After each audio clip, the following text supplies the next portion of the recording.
Good morning, students. Good morning, sir. How are you all? I am fine, sir.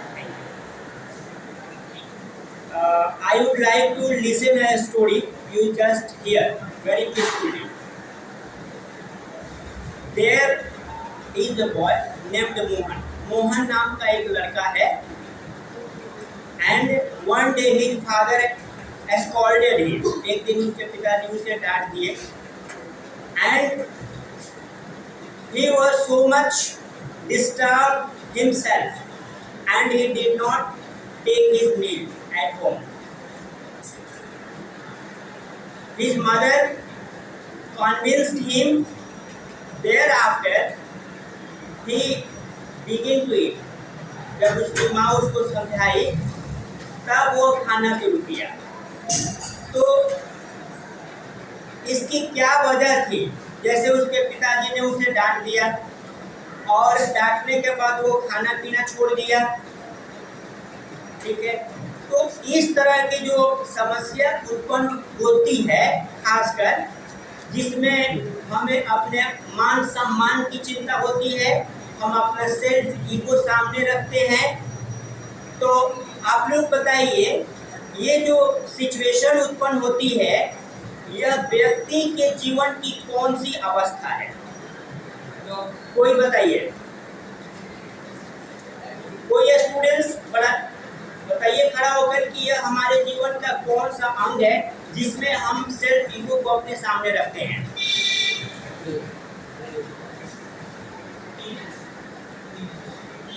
Repeat. Teenage. Okay. Anybody else? एक बच्चा बताया अभी, एक students, teenage. ठीक है, टीनेज मतलब कि 13 to 19. ठीक है ना? तो बच्चों, ये जो टीनेज है, ये 13 to 19 है. Then I was telling you that from the ages 13 to 19 is called teenager.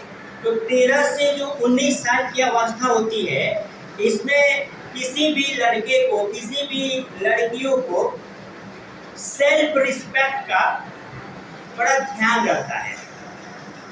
यह ऐसा उम्र है कि अगर इस उम्र में आपको कुछ अच्छी बात भी बताई जाए तो रिएक्शन आना शुरू हो जाता है, जिसको हम साइंस की भाषा में एडोलेसेंस बोलते हैं. क्या बोलते हैं?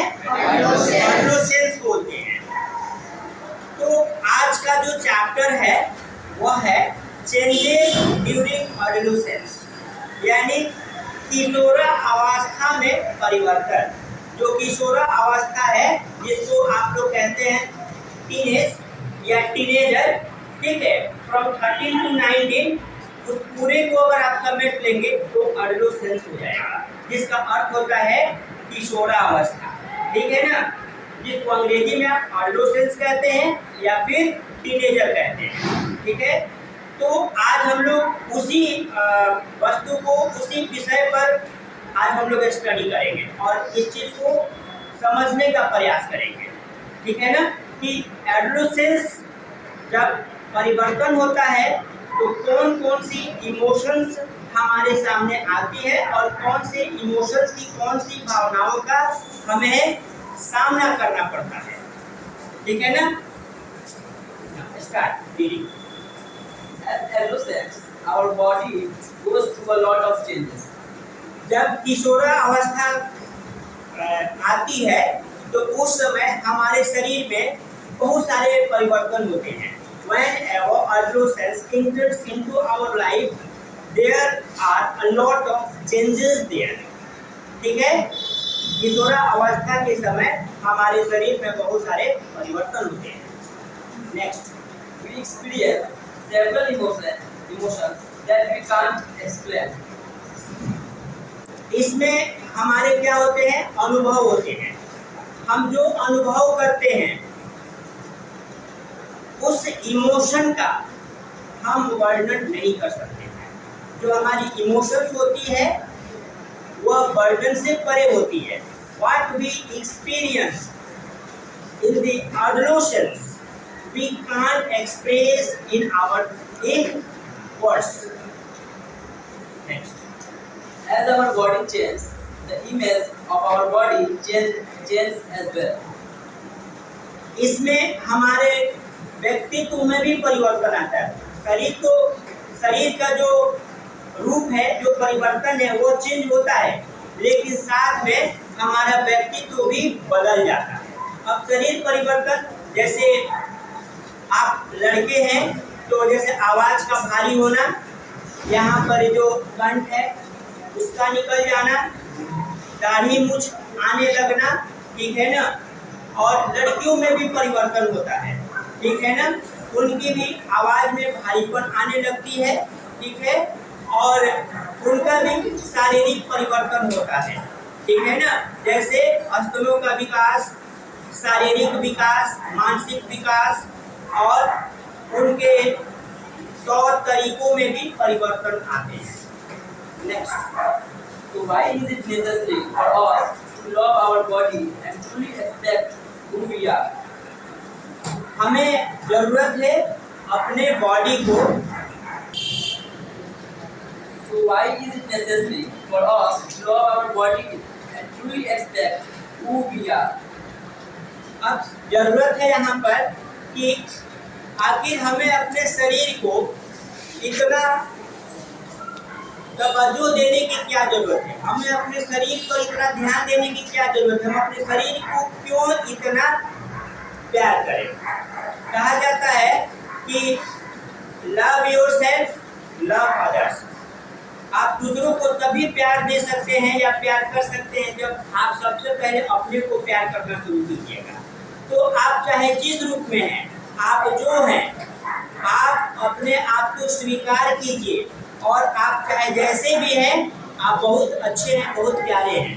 तो किसी भी तरह से आपके अंदर नकारात्मक फीलिंग्स नहीं आना चाहिए। Negative feeling should not be entered into your life at any cost.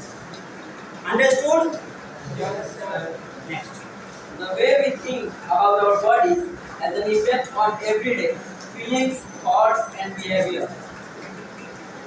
जिस तरीका से हम सोचते हैं, हमारे सोचने के तरीके अलग अलग हो सकते हैं, और उससे भी अलग हमारा कहने का तरीका हो सकता है, ठीक है ना। हर एक व्यक्ति जब किसी चीज को देखता है तो उन जितने भी व्यक्ति होते हैं, जिस चीज को वो देखते हैं, हर एक व्यक्ति का उस वस्तु पर अपना अलग नजरिया होता है। आप उसको अपने अपने तरीके से सोच सकते हैं। यह आपके एटीट्यूड पर निर्भर करता है। यह चीज़ आपके वातावरण में मौजूद जो स्थितियां हैं वह बताती हैं। मतलब ये रहा यहाँ पर कि चीज़ें जो होती है वो एक होती है, लेकिन उस एक सिंगल चीज के बारे में जो थॉट होती है, जो ओपिनियन होती है, वो अलग अलग होती है। Got it? Next. It can completely change the way we think about our values and self-worth. हम इस तरीके से अपने आप को बदल सकते हैं, अपना मान सम्मान बढ़ा सकते हैं, और अदर्स जो लोग हैं उनके नजरों में हम लायक बन सकते हैं, हम योग्य बन सकते हैं। Next. This unit helps you discover that beauty, health, and strength comes in all shapes and sizes.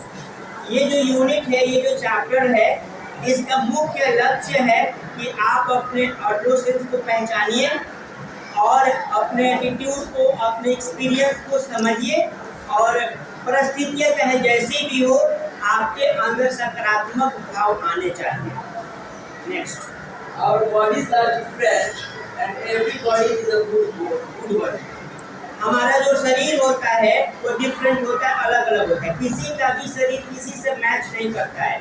इसके बावजूद भी हर एक व्यक्ति का शरीर सुंदर होता है।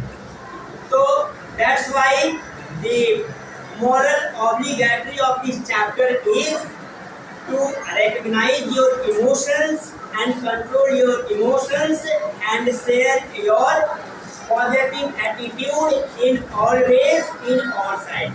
Thanks and have a nice day.